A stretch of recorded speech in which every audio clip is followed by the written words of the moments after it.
Bapak, Mama, dan saudara-saudara serta anak-anak yang kekasih dalam Tuhan Yesus Kristus. Demikian bagian sabda Tuhan, berbahagialah kita yang selalu rindu mendengar, rindu merenungkan, dan juga melakukan dalam sabda Tuhan dalam hidup kita. Shalom.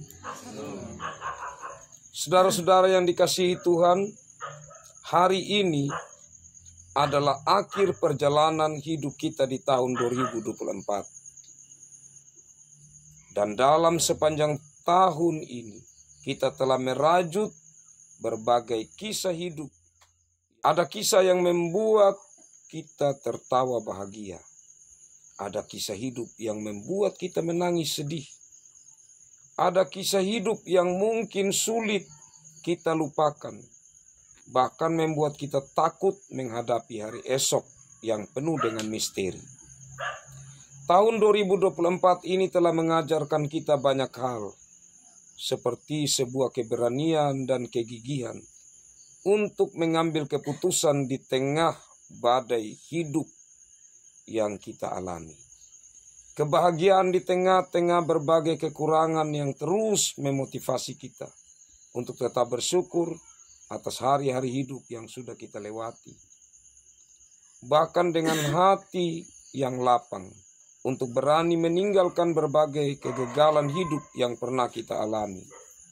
Dan dengan tekad yang kuat, kita melangkah bersama Tuhan hadapi tahun yang baru dengan semangat hidup yang tak tergoyahkan. Saudara-saudara yang dikasihi Tuhan, perikop bacaan kita saat ini merupakan berita sukacita, penghiburan, dan penguatan yang disampaikan oleh Nabi Yesaya kepada umat pilihan, yaitu bangsa Israel yang berada di tanah pembuangan oleh karena dosa dan pemberontakan mereka. Dan itu terjadi pada zaman pemerintahan Raja Nebukadnezar II pada tahun 568 sebelum Masehi. Dalam ayat 27 Nabi Yesaya tampil untuk mengingatkan umat Israel yang sedang meragukan tentang kehadiran Tuhan dalam hidup mereka. Bangsa Israel kehilangan harapan.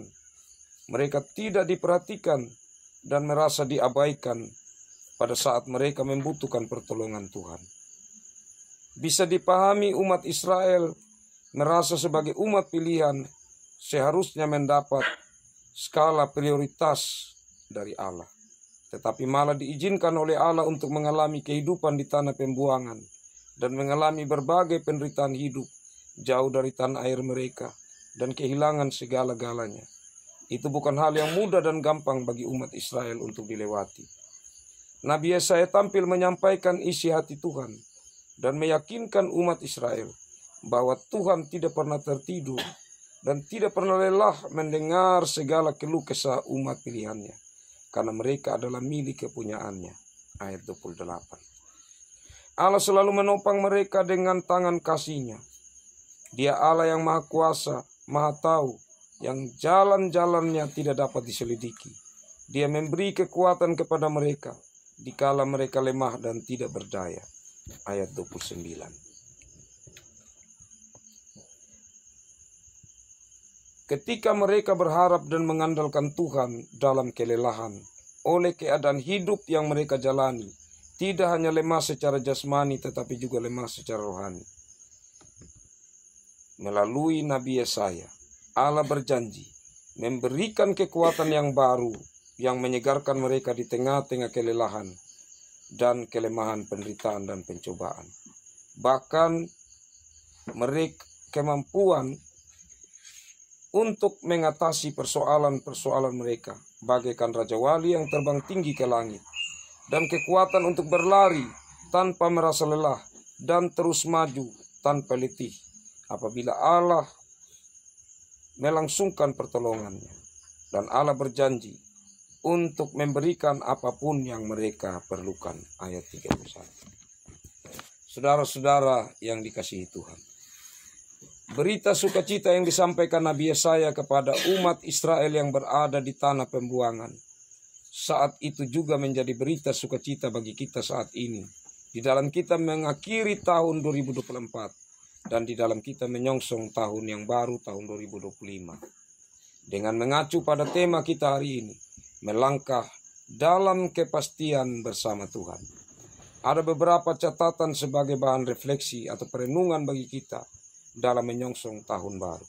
Pertama, mari kita tutup tahun ini dengan rasa syukur dan membuka lembaran baru dengan semangat hidup yang baru, dengan terus berharap dan mengandalkan Tuhan. Tahun ini telah merajut kisah kasih yang tidak terlupakan.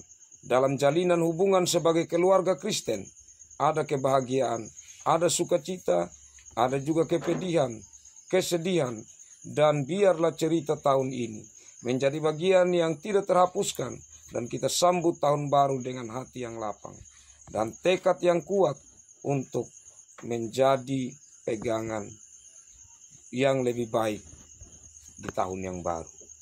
Berbagai kegagalan hidup yang pernah kita alami dalam menjalankan fungsi dan tanggung jawab kita sebagai orang tua, sebagai suami, sebagai istri, sebagai anak-anak, hendaklah mendorong kita untuk berani mengambil keputusan, melangkah hadapi tahun yang baru dengan tetap meyakini janji-janji Tuhan yang terus menuntun dan menyertai hidup kita, bahkan memberikan kekuatan tak kala kita lemah secara jasmani maupun lemah secara rohani. Karena itu mari kita terus berharap kepada Tuhan. Yang ketiga, sebagaimana ungkapan yang mengatakan, kemarin adalah masa lalu, hari ini adalah kenyataan, dan hari esok adalah misteri. Artinya, kita tidak pernah tahu apa yang akan terjadi dengan hari esok. Tetapi kita tetap melangkah bersama Tuhan. Ada kepastian bahwa Tuhan tidak akan pernah membiarkan kita menjalani hidup yang penuh dengan ketidakpastian. Dia akan memberikan kemampuan kepada kita untuk terus berjuang mengatasi berbagai masalah yang mungkin kita akan hadapi. Jangan pernah takut hadapi hari esok.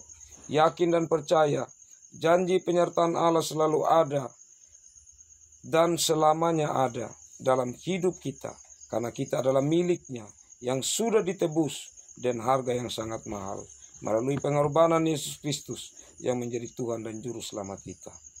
Yang terakhir, yang keempat, ketika suatu saat nanti kita merasa seolah-olah Allah meninggalkan kita atau kita merasa Allah mengabaikan kita, ingatlah, Allah yang hadir untuk memulihkan umat Israel saat itu, Dia tetap Allah yang sama, yang terus menyatakan kasih dan kepeduliannya kepada kita. Manusia boleh berubah, tetapi Allah tidak pernah berubah. Baik kemarin, hari ini, esok, dan selama-lamanya. Karena itu jangan pernah meragukan Allah dalam hidup kita. Carilah hadirat Allah melalui hubungan persekutuan kita dengan Allah, dengan keluarga, bergereja, dan bermasyarakat. Biarlah kasih kemurahan Allah yang dalam janjinya akan menyertai kita senantiasa sampai akhir zaman. Itu boleh dinyatakan di saat kita mengakhiri tahun 2024 ini. Dan di saat Ia memperkenankan kita menapaki tahun yang baru, tahun 2025. Tuhan memberkati firman-Nya dan memberkati kita semua. Amin. Mari kita bersama-sama menyambut akan firman Tuhan ini dengan kita menyanyi Kidung Jemaat 415.